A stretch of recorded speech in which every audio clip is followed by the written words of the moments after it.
Welcome to talent number silent. Dear students, जैसा कि आपको पता है कि हम लोगों ने राजनीतिक शास्त्र का एक नया सेशन शुरू किया है, जिसमें हम लोग पढ़ रहे थे भारतीय संवैधानिक इतिहास।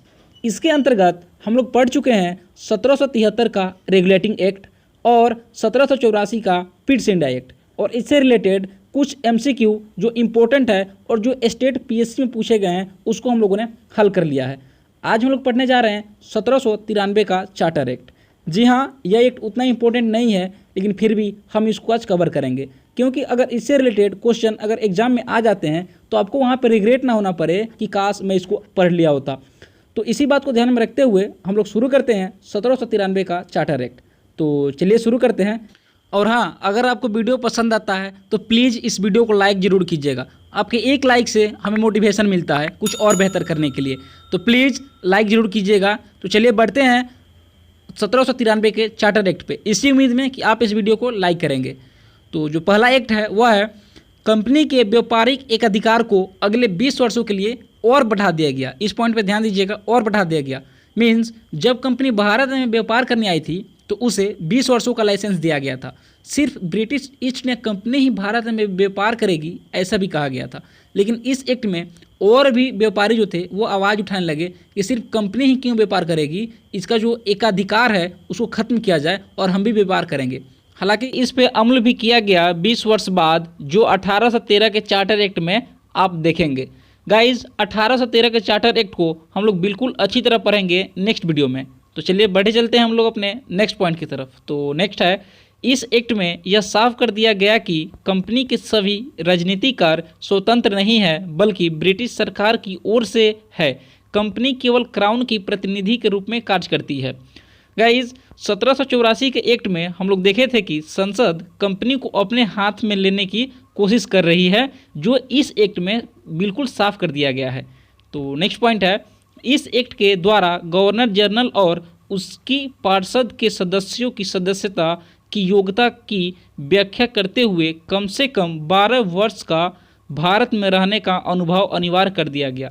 पहले क्या होता था कि अगर ब्रिटिश क्राउन को किसी को भी अपॉइंट करना है भारत में तो वह उसकी सिर्फ क्वालिफिकेशन देखती थी, योग्यता देखती थी, लेकिन इस एक्ट में यह साफ कर दिया गया कि अगर किसी को भी भारत में अपॉइंट आपको करना है तो कम से कम 12 वर्ष तक भारत में उस व्यक्ति को रहना होगा और भारत का अनुभव लेना होगा। इसमें यह साफ कर दिया गया। तो चलिए बढ़ चलते हैं हम लोग अपने नेक्स्ट पॉइंट की तरफ। तो अगला है, प्रधान सेनापति गवर्नर जनरल की पार्षद। चलिए बताइए, गवर्नर जनरल की पार्षद की संख्या पहले कितना थी और अभी कितना है? तो पहले 4 थी और 1784 में कर दिया गया 3। आगे पढ़ते हैं, परिषद का सदस्य नहीं बन सकता था। क्या बोले? मैंने क्या बोला? गवर्नर जनरल की पार्षद का सदस्य नहीं बन सकता था। कौन? सेनापति, जब तक उसे नियंत्रण बोर्ड, इंग्लिश में बोले तो बोर्ड ऑफ कंट्रोल, द्वारा विशेष रूप से नामित ना किया जाए।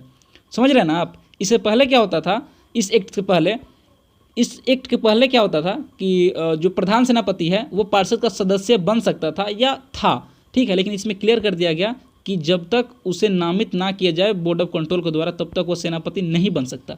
तो नेक्स्ट पॉइंट है, इस एक्ट में गवर्नर जनरल को जो शक्तियाँ पहले प्राप्त थी, जैसे न्याय, विधि, कर, शांति व्यवस्था, सुरक्षा तथा अंग्रेजी प्रदेश के हित, उसको कम कर केवल शांति व्यवस्था, सुरक्षा तथा अंग्रेजी प्रदेश के हित को ही गवर्नर जनरल के अंतर्गत रख दिया गया, और जो बचा है न्याय, विधि, कर, वो सब को केवल संसद देखेगी, ऐसा इसमें बताया गया। मतलब कि जो 1784 का जो एक्ट था उसमें तो गवर्नर जनरल को जो शक्ति थी उसको तो कम 1784 में किया ही गया था, और इस एक्ट में थोड़ा और कम कर दिया गया, और सिर्फ उसको देखना क्या है तो शांति व्यवस्था, सुरक्षा तथा अंग्रेजी प्रदेश के हित। अंग्रेजी प्रदेश बोले तो वैसे प्रदेश जो ब्रिटिश ईस्ट इंडिया कंपनी के द्वारा जीते गए हैं।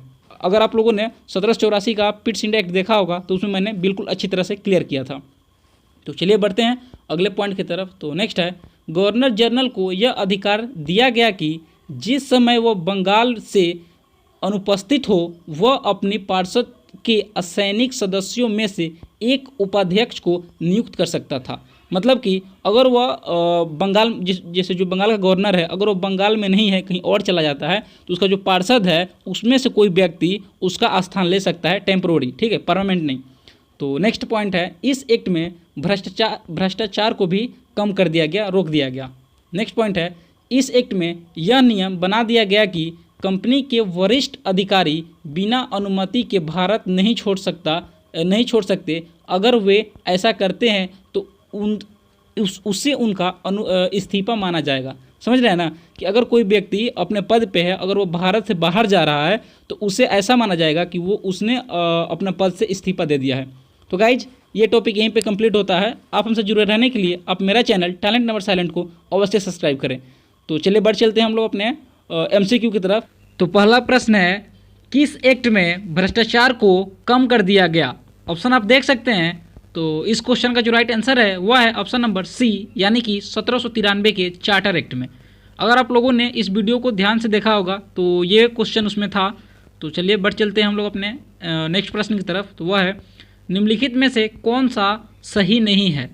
ऑप्शन आप देख सकते हैं। पहला है, 1793 के चार्टर एक्ट में बताया गया कि अगर क्राउन को कोई भी नियुक्तियां करनी है तो कम से कम भारत में 12 वर्ष तक रहना अनिवार्य है किसी भी व्यक्ति को। नेक्स्ट है, 1793 के एक्ट में यह बताया गया कि गवर्नर जनरल को केवल न्याय विधि कर को ही देखना है। तीसरा है, 1793 के एक्ट में यह बताया गया कि भ्रष्टाचार को रोका गया।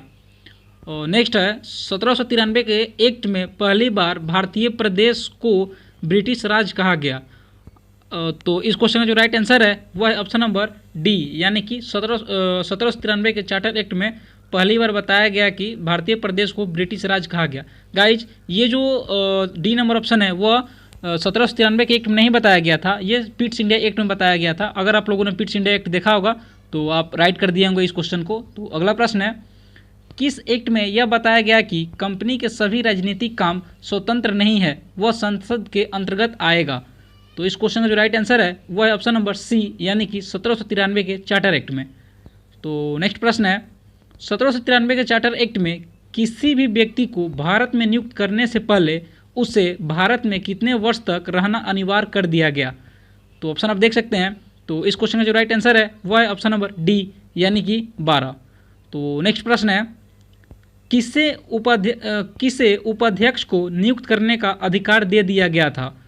तो ऑप्शन आप देख सकते हैं। तो इस क्वेश्चन का जो राइट आंसर है वह है ऑप्शन नंबर डी, यानी कि बंगाल के गवर्नर जनरल को यह अधिकार दिया गया था कि वह उपाध्यक्ष नियुक्त कर सकता है। कब? जब वह भारत से बाहर गया हो। तो नेक्स्ट प्रश्न है, किस एक्ट में यह बताया गया कि अब भारत का विकास ब्रिटिश सरकार का जिम्मेवारी है?